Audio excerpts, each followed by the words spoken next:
These are all things that have been basically used to try and describe the shroud and what it might have been. So the first thing that the scientists found, much to their surprise and delight, was that the shroud was not a fake. At least insofar as it was not created by any artistic means currently known to mankind.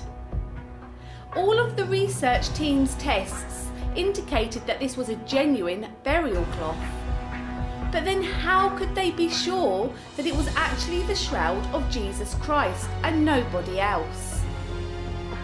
Obviously, the most important thing on the Shroud of Turin is the image of a man, front and back, ventral and dorsal, that appears along the full length of the cloth, with the ventral and dorsal images head to head with an appropriate space between them for the cloth to have been wrapped the way it was.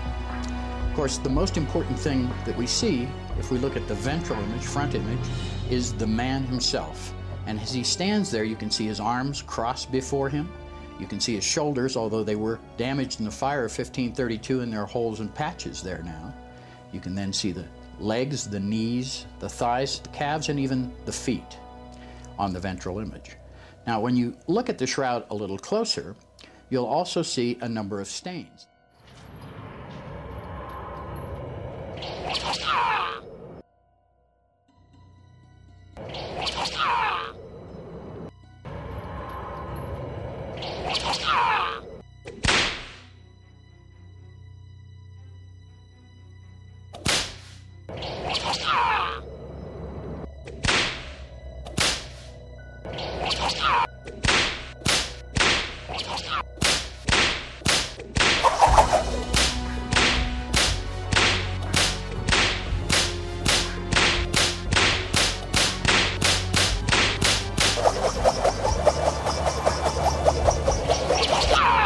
When you look at the back side of the man, the dorsal side of the man, there you see something really amazing.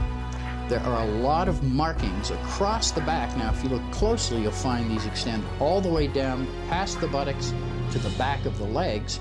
And even on the front or ventral view, you'll find many of these, because these are dumbbell-shaped markings, scourge wounds from a Roman flagrum. And a Roman flagrum had 3 thongs, leather usually, and at the end of each, a dumbbell-shaped lead or bone weight. And these are the marks that we see on the Shroud of Turin. We see dumbbell-shaped bruises, many of them that drew blood, actually broke the skin, and these cover the man's body, not just the back where they're predominant, but also many came around the front, because as the scourger moved a little closer, his whip would then wrap around the front of the body and leave markings on the front of the body as well.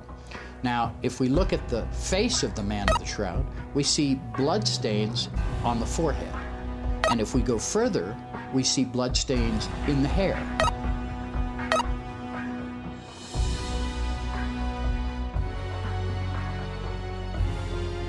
If you look directly near his heart is the darkest blood stain, which we call the spear wound blood stain, that appears on the shroud. And interestingly enough, although you can't see it with the naked eye, when you photograph this area with UV fluorescence photography, you see a large serum stain, invisible to normal lighting, but visible there on the shroud with UV fluorescence photography. As you come down the shroud and look again at the hands, you'll see blood stains near the wrists of the man of the shroud.